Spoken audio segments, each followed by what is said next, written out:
Hello, my name is Tosin, and I will be your host on Stewarding Painful Seasons. This idea was birthed as a result of a divine instruction from God to be able to help people who are going through tough times, who are going through trying times, who are going through hard times in their lives and are, stuck and, just need some form of encouragement to know that there is hope and there is light at the end of the tunnel. So I will be hosting a couple of people who will be sharing their experiences, who will be sharing their tough times. They will be going no holds barred and how they were able to come out of it. And I believe and I pray that as you listen to their stories, that you would be encouraged, knowing that you are not alone on this journey. If you are willing to share your story and share your experiences, feel free to send an email to the email address showing on your screen with your name, with your phone number, and a brief of your story, and we will get back to you. Stay tuned.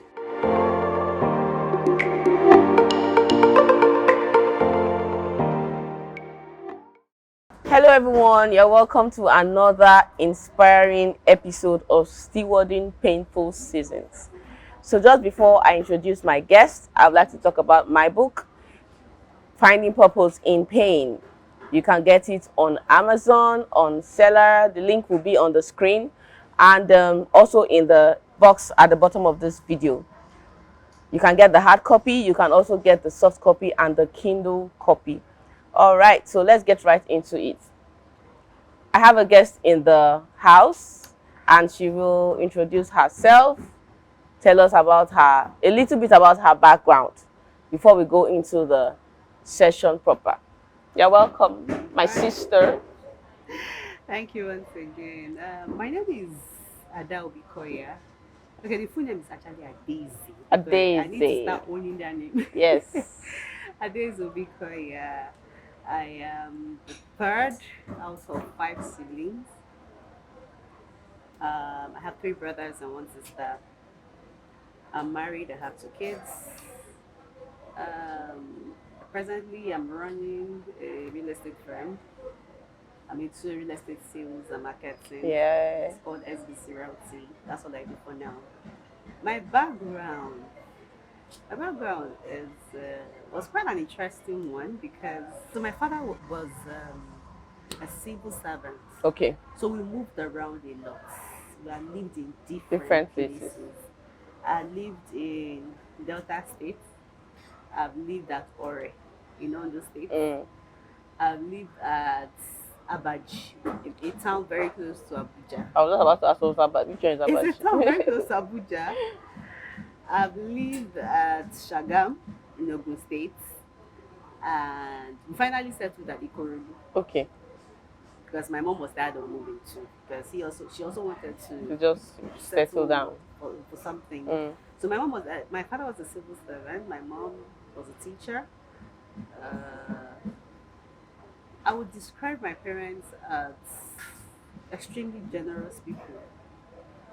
They were that generous that our door was open to everybody, a lot strangers. of relatives. Okay. Part time we had uncles, aunties, cousins living with us. We had the good, the bad, and the ugly.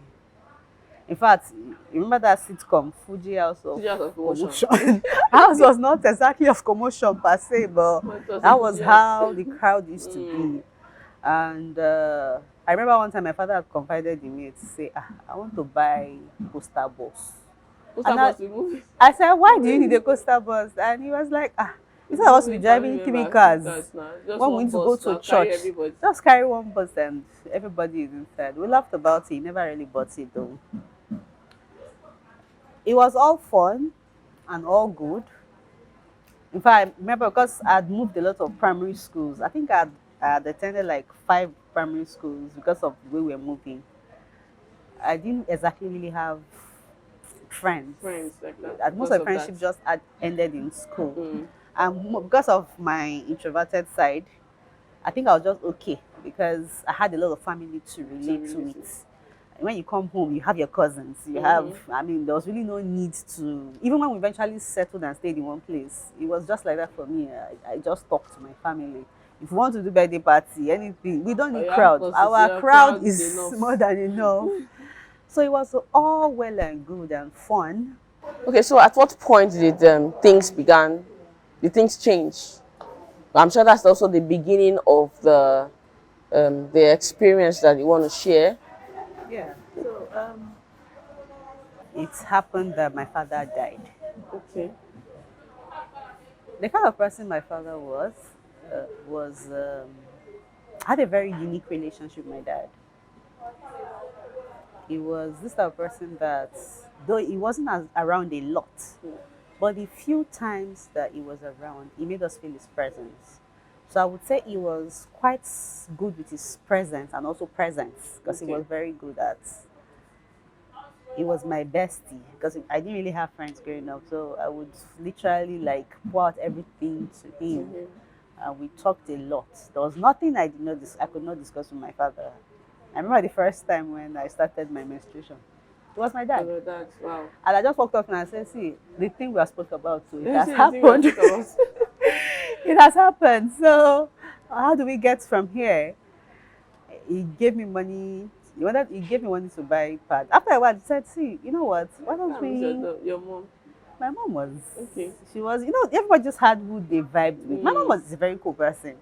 Well, like, I literally had to tell my father. My father was going to tell my mom, My mom was a very cool person, but maybe I'm the first girl. Okay. So that relationship has always been like that. And when that happened, when the event happened, when he died, I could say a part of me died. I was no longer that bubbly person. I was no longer the person that he had brought me up to be. I felt so much pain when he died because I felt that God cheated me. I mean, the one person that you have put in my life that had so much co-relationship with, he took away. And the pain that I felt at that moment was a function of 3 events. The way he had died, the season of our life when he died, and the events that unfolded after the death. I think I'll speak on 3 of them because that's where me understanding that made me, start coming to realization of what it really was. The way he had died was he just went to work and never came back. My God. And so he was not ill? No. If he was ill, we would have been prepared. Yes. We would have been more prepared and we would have started so much. We started preparing our minds towards it. And I remember, and the thing about his death is we never got closure. So my dad was a mechanical engineer, and they had called him that there was a vandalization at Arepo, very close to the State. So when they called him from work, he went with his team there. When he got there, it was reported that there was an explosion. Now, there were different sides to the story. Somebody had said that there was explosion. He jumped into the lagoon. My father is a great swimmer. That he tried to swim, but he was wearing safety gadgets, safety boots and the red. And according to people, they said he drowned. Meanwhile, months later, someone had come to tell my mom that somebody shot him. So, which one are we going to take? And I wasn't... At the time, I was like, maybe we should probably, if we get closure, maybe we'll heal better. But, and before then, I think one of the reasons why I was a bit because I felt a lot of emotions then, and one of the emotions that I felt was more like anger. Like, I was angry. The It's going to take some time. Sorry. I felt so much anger that somehow I knew that. I'm sorry, cut. Sorry.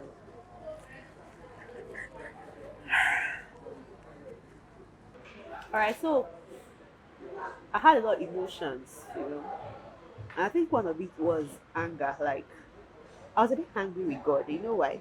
Mm. Someone like 3 weeks before that incident, Yeah. my mom and I will have the gift of dreams. Okay. So 3 weeks before then, she had had a dream concerning my dad. And in that dream, according to her, there were flights of Okay. stairways, Stairways like, going up. and they were climbing. My father was behind. Somebody at the smoke was in front, and they got to a place that needed, like, for him to climb, they Mm. needed assistance. Mm.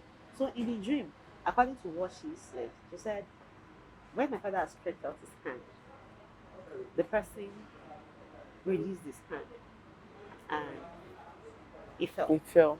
So when she had called me and told me the dream, I said that could mean that an attack. So we We started prayed praying. about it. Yeah. 2 weeks after that dream, I had a dream myself. In the dream, I had seen myself sitting beside a coffin, Mm. and the face was blurred, but I knew it was a man, but I didn't get the face. And I was crying in the dream. So when I woke up, I was like, what does this mean? You know? And I just added Two and two the two together with and the two and the said dream, there might be the an mom's attack dream. on my dad. Mm. So I started praying. I mean, I was a Christian. Before my father died, I had a good relationship with God. God. Okay, so I felt that if I prayed hard enough, that whatever it is will be taken away from our path. So I kept the dream to myself, and I just prayed. It wasn't up to a week. It wasn't up to a week that it all happened. I was angry. I kept telling God, why would you show me something or something similar and you won't take it away from my path? I thought you had said that if I call upon you, you will answer. And whatever I ask in your name, you would give to me. So why?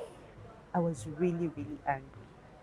I mean, I just channeled my emotions. I felt a lot of things, but my emotion was channeled to anger. And the season, I mentioned the season of our lives. I couldn't exactly say we were young when it happened, but none of us had really amounted so much. My eldest brother, who had just graduated, myself and my immediate other brother, we were in final year. My younger brother was, I think, secondary school about, I think it was either he had left or something, I'm not really sure again. But our last one was in primary school. I mean, when that thing happened, the first thing I said, the covering of our head has been removed. We're about to start suffering. That was the first thing that came to my mind. And I just felt that God would have allowed him to wait at least to achieve some certain milestones. I mean, I had not even graduated. I mean, for someone who had given so much, and when I'm talking about so much, his generosity was high peak. It was, in fact, his mantra was family over everything. And I tell you, for free, it was generous to everyone. There was no partiality when it came to how he distributed his love or how he shared his love. I remember one certain time where my mom wanted to buy Christmas clothes, the typical Christmas clothes saga. And she had called me and said, Ada, I have money to buy Christmas clothes. If it's to buy that dress, I have it to buy for only you. But I don't have enough to buy for everybody. I mean, the battalion in the house. So I will beg you to please wait till I have enough to be able to buy for everybody. I mean, that's the kind of life my parents had led. So I felt that someone who had been so committed to God, who was that generous, didn't deserve to die that way. It was quite a painful death. I mean, the death is painful, but how he had died, I mean, there are more subtle ways to die. And that timing, as I when he died, where he had not even reaped the fruits of his labor, I just felt that was enough injustice from my own, and that's how I felt. And I will go to the events. If I start the events, in fact, the events that unfolded after he had died, a whole lot happened. I might not be able to go into so much details, but I'll just pick a bit of it. The first thing that happened, you see that battalion that was in our house? They all evaporated. They all left. The only person that stayed behind was a cousin of mine who helped to man my mom's business during that period. It was just him. Every other person left. And I was like, are you all kidding me? All the people we had slaved all our lives, to serve. So just this incident, all of you, you are leaving us to carry our cross by ourselves. All of you disappeared. Hello? So I started questioning the old mantra, family is everything. The old, because the way we had lived our life was all about family. It was everything family. So I started like, all of you are just here for what you're going to get. So it was quite painful. And I felt, I started seeing life in a different way. And that affected my outlook on life for a very long time. In fact, if you're in my space, as at that time, if you're in my space, I'm asking myself, what do you want to come and get? Psychologically, I'll be asking myself, what do you want to come and get? Are you here for true love? That affected the way I was thinking. In fact, it took me a lot to get out of that. That was one. And then the second incident that shocked all of us was when the younger brother just showed up. My father's body was still cold in the mortuary. How many months? It was not which months, weeks. He just came and said, I know how much my brother had in his account. Bring it all out, let's split it, and let everybody go their way. I was shocked. This was a man whose children's school fees had been paid, or we had been paying even up until his death. This was a man who 6 months ago had come to my dad to say his business was not doing well, he wanted to branch into another business. My father had written him a check of a 7-figure check years ago. So in my mind, I was like, wouldn't you even look back and, So you must have gone through a whole lot, but I don't know time. I don't. Yeah, that's what I'm saying. It's a whole lot. It's a whole lot. It's a whole lot. Not just you, even the entire family. Yeah. But I just want us to go into the healing. How were you able to come out of that season? Because I mean, I'm talking to you, so of course it's your experience. How are you able to come out of that season? That hurt. I mean, I know you. I've known you for a couple of years now, and anybody looking at you would never even have, even imagined that you went through stuff like that. So how were you able to come out for someone out there going through something similar? Yeah, healing for me started during the mourning period, because she was meant to go away for 3 months to her father's place and mourn there without anyone accompanying her. So I thought to myself, this person is weak and vulnerable. If I leave her to go alone, something might happen to her. I was not just comfortable with the arrangement. So I left school for 3 months and I went to stay with her. One of the days, a word just came to my spirit.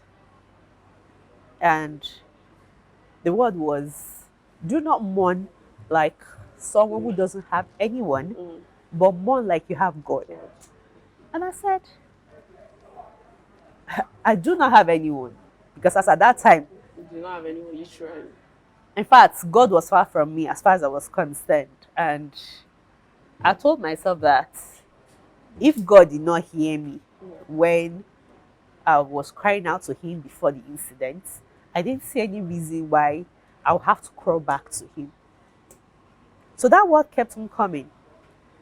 Then until one day I heard that someone in the family, extended family, has been visiting herbalists to see how they can collect the remaining things they've not been able to collect. And I said, I don't know anywhere to go to. I think it's only this God. So gradually for me, it wasn't easy to pray. I won't lie. What I did at first was I would close the room. I would just put a chair and say, you know what? I want to talk to you, you know. And I would talk and talk and talk. I would literally pour my heart. And I got to that place where God replaced my father. And I started operating in the sonship privilege. And that was it. Gradually, the bitterness was waning away because I had a lot of bitterness against a lot of persons, especially the ones that left us. I started feeling peace. And that bitterness was gradually, going away. So that was my first sign that, oh, okay, God is doing something. One of my greatest lessons from that season of my life was you don't box God. You don't, because you're going through something. It was later, I'd been reading the Bible. But you see that part, when you go through tribulations, yes, I will be with you. It never really came alive until that season. And literally, it was with us because the events that now started playing out after the whole thing was we started finding favor. I remember even his burial, because at the time they were doing the burial, they had demanded a whole, custom. He was the first son. A whole list was brought out, and at the end of the day, we knew that because we didn't have access to funds, as at that we had not done any birth certificate and the rest. So the first sign of favor we got was when his couple of friends had gathered together from his place of work to put out the burial beams. That was first. And then another thing, one of my greatest lessons, or what I would say is, in this life, as you're raising your children, grooming your family, I would say nurture godly relationships. Because my father carried his family on his head as if they were just the only people. He had godly relationships. He invested in them. It was one of the things I learned, that irrespective of how he was treated or we were treated in his absence, the relationships that he had kept had helped us. Okay. And you see, the generosity part, it never went away from us. I thought we were going to change. I thought that we were going to change the persons that we were or the principles we had lived our lives, I am still a strong advocate of generosity. I mean, I can attest to that. It's my mantra, because I see being generous as sowing seeds. Yes. And you never can tell where you're going to reap. It might not even be you, it might be generations. And I will tell you a testimony. I don't know if I still have time. I'll tell you a testimony of how generosity had helped. After burial and everything, the first thing we were faced with was my brother getting into university. And he got admission into Covenant University. Everybody had already known the stand of finances and everything, so we are all upright. When he got into the school, the first thing he started was applying for scholarships. And my mom had called me and said, I got a call, because he had put my mom as next of kin. I got a call. I said, where did you get a call from? He said, one lady, she said, the DG of something. I said, okay, share the testimony with me. And she said, see, the lady called me, and this was how the conversation went. Hello, are you Mrs. Odigili of so? I just want to know, are you related to MC Odigili? He said, yes, I'm the widow of late MC Odigili. How may I help you? He said, okay, so I'm seeing an application form right in front of me. I just wanted to confirm if it was your Odigili I know. And she said, see, a long time ago, you don't know me, and I don't think your husband would have spoken to you about me. I was the lady he helped so year. He got me into, I was serving there, and he got me the job I was doing. And I can tell you that because I was given the opportunity, I'm now the DG of this organization. And I tell you, ma, just know that the scholarship is yours. And that was it. 4 years, or you did a 5-year course, 5 years in university, and every year there was scholarship for my brother. That was one of the biggest testimonies so far. So for me, I'm still an advocate of generosity. It's just that you sow your generosity with caution, with guidance of the Holy Spirit, because basically the word has got a lot of evil. Those are like the 2 lessons I learned.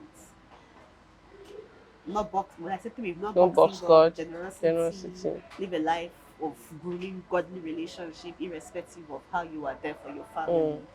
Basically, wow. Thank you so much for being so vulnerable. I don't know if you noticed, I was almost crying myself. Thank you so much. I can see. We've been friends for a while, and I've not seen her in this, in this light. So it was quite emotional for me too, and I'm thankful. I'm appreciative of the fact that you're able to even share to the public, to the world, because everybody that comes online will watch this and listen to it. And thank you for sharing your lessons too. And I believe that someone out there going through something similar, has picked 1 or 2 things that they can, relate with and, work on and become better individuals. Thank you once again, Ada. I really appreciate it. All right. So thank you so much for joining us and for staying even till this very end. Just before you go, don't forget to like the video, subscribe to the YouTube channel, turn on post notification, share this video, and God bless you. Bye.